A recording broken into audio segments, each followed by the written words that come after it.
Hello, this is इनके mission, you're watching इनके mission classes. इस वीडियो में आप सीखेंगे कुछ ऐसे स्ट्रक्चर्स जो आपको इंग्लिश बोलना और लिखना बहुत आसान तरीके से सिखा देगा। बस प्रैक्टिस करने की ज़रूरत है, because this all structures are very important that can make you very confident while speaking English. जब भी आप इंग्लिश बोलेंगे, अगर ये सब स्ट्रक्चर्स आपके जुबान पर रहेगा तो आप कॉन्फिडेंटली बोल सकते हैं। प्रैक्टिस ज़रूरी है, क्योंकि आपको हम जो भी चीज़ बताएंगे इस पर आप अपनी तरीके से सेंटेंस को क्रिएट करेंगे और इस पर सेंटेंस बनाएंगे। जैसे आज ही देख लेते हैं, जैसे यहाँ पर है इट्स माई टर्न टू और इट्स माई गो टू। अगर इसी को देख लेते हैं, इट्स माई टर्न टू और it's my go to, use बहुत ज़्यादा है इसका। जैसे I am fond of, I am eager to, it's easy to, I am bound to, या फिर I am about to, I am tired of, या फिर आई एम पॉइज्ड टू। इन सभी को आप अभी सीखेंगे और प्रैक्टिस करेंगे।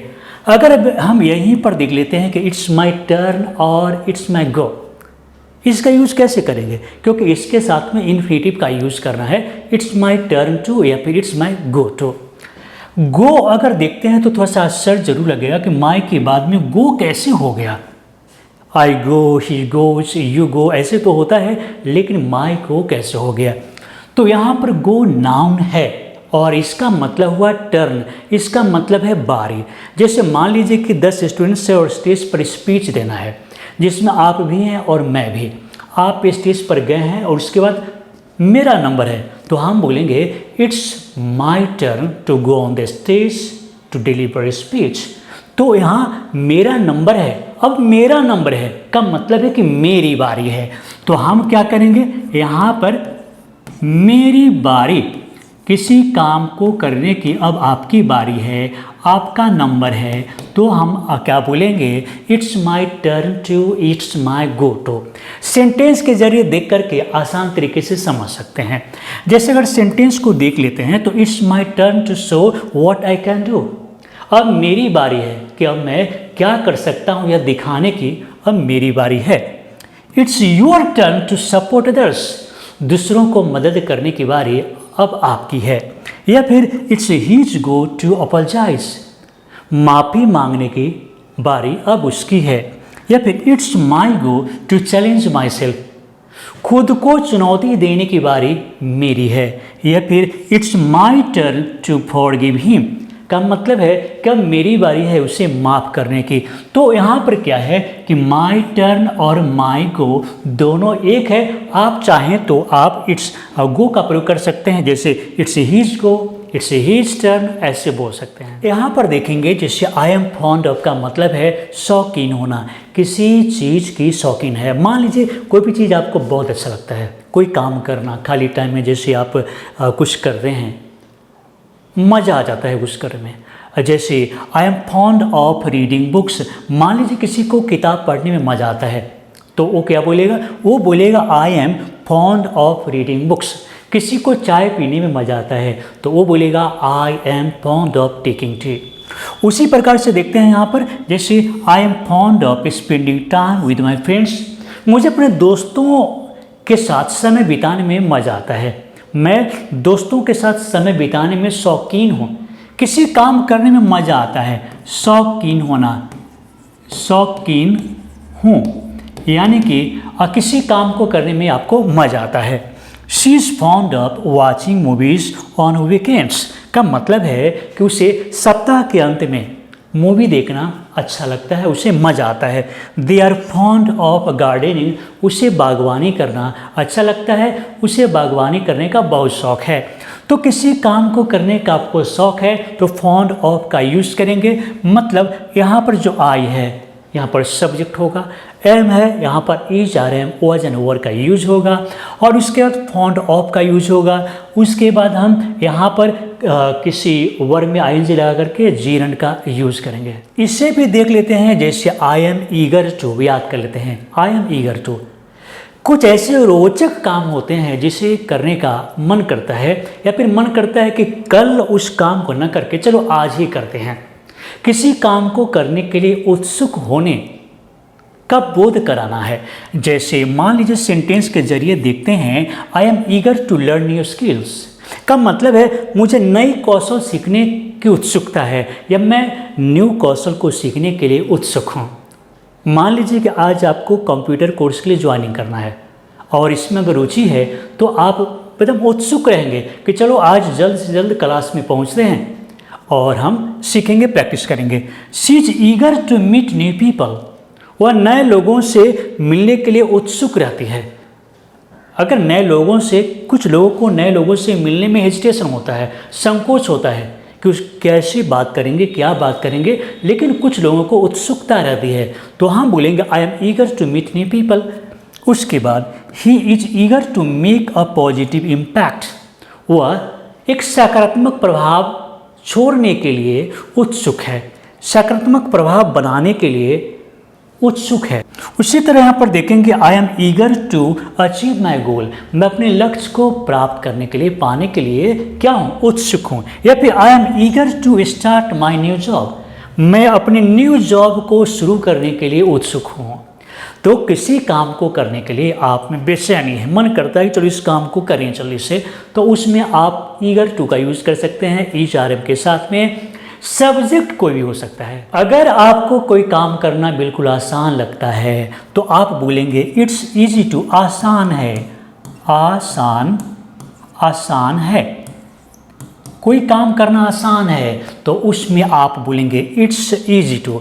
सेंटेंस के जरिए देखते हैं, जैसे it's easy to learn new things what with an open mind, खुले दिमाग से किसी चीज़ को सीखना बिल्कुल आसान होता है, नई चीज़ों को सीखना बिल्कुल आसान होता है। तो इट्स ईजी टू, नए चीज़ों को सीखना आसान होता है। It's easy to learn new things with an open mind, खुले दिमाग से। It's easy to brighten someone's day with a genuine compliment, अगर किसी का एक रियल में आप कम्प्लीमेंट करते हैं, किसी की प्रशंसा रियल में करते, बनावटी नहीं। अगर किसी से कोई काम करवाने के लिए प्रशंसा करते हैं वो बिल्कुल गलत है, लेकिन जो उसमें क्वालिटी है उसकी प्रशंसा करते हैं तो उस व्यक्ति के लिए तो आनंददायक है, दिन भर मज़ेदार हो जाएगा। तो it's easy to brighten someone's day with a genuine compliment. Next है it's easy to learn new language with consistent practice, new language को आप लगातार अभ्यास करके सीख सकते हैं। कैसे? तो ये बिल्कुल आसान है। It's easy to learn new language with consistent practice, लगातार प्रयास करके हम नए लैंग्वेज को सीखना बिल्कुल आसान होता है। तो यहाँ पर हम क्या करेंगे, it's easy to learn, it's easy to do, it's easy to talk, it's easy to complete my assignment. तो ऐसे करके आप इट्स ईजी का प्रयोग कर सकते हैं। अब यहाँ पर देख लेते हैं, जैसे आई एम बाउंड टू, इसका मतलब क्या है, certain to, certain to happen. मान लीजिए कोई काम है और उसका होना ही है, यानी कि हम लिखते हैं तय है, किसी काम का होना तय है, निश्चित है, तो हम उसमें बाउंड टू का प्रयोग कर सकते हैं। जैसे I am bound to recharge my self with a good night sleep का मतलब ये है कि मैं रात में अच्छी तरह जब सोता हूँ तो निश्चित रूप से पूरे ऊर्जा से भर जाता हूँ, रिचार्ज हो जाता हूँ। I am bound to feel contentment when surrounded by loved ones का मतलब है कि जब मैं अपने लोगों से घिरा रहता हूँ तो निश्चित रूप से मैं संतुष्ट रहता हूँ, खुश रहता हूँ। I am bound to feel inspiration in every day moment, और मैं प्रत्येक समय, प्रत्येक दिन, किसी भी परिस्थिति में प्रेरित रहता हूँ, प्रेरणा मुझे अनुभव हो रहा होता है और निश्चित रूप से मैं प्रेरित हो रहा होता हूँ प्रत्येक दिन, प्रत्येक क्षण में। अब इसमें देख लेंगे, जैसे I am about to, I am about to का मतलब है कि something is going to take in place in near future, और ऐसे हो सकता है कि इंस्टेंट एक्शन होने वाला है, that is going to happen quickly, कुछ जल्दी ही होने वाला है, तो उस कंडीशन में अबाउट टू का प्रयोग कर सकते हैं। जैसे हम लिख सकते हैं होने ही वाला, होने ही वाला है, कोई काम होने ही वाला है, तो उसमें आप अबाउट टू का प्रयोग कर सकते हैं। सेंटेंस के जरिए देखेंगे, जैसे she is about to meet someone special, वह किसी खास व्यक्ति से मिलने ही वाली है। या फिर I am about to accomplish my long awaited goal का मतलब लंबे समय से जिस लक्ष्य को पाने का इंतजार कर रहे थे उसे हम पाने ही वाले हैं। I am about to make a significant breakthrough का मतलब मैं महत्वपूर्ण सफलता पाने ही वाला हूँ।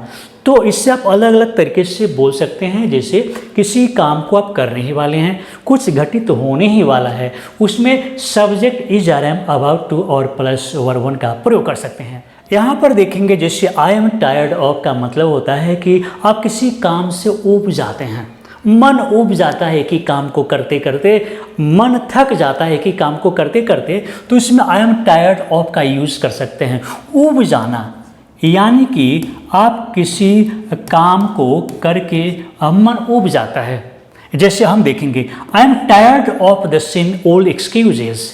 मान लीजिए कोई व्यक्ति है, सिर्फ वही बहाना, बार बार वही बहाना बना रहा है, काम को न करने का एक बहाना वो बार बार रिपीट कर रहा है, तो हाँ हम क्या बोलेंगे, हम बोलेंगे I am tired of the same old excuses का मतलब वही पुरानी बहाना तुम बार बार रिपीट कर रहे हो।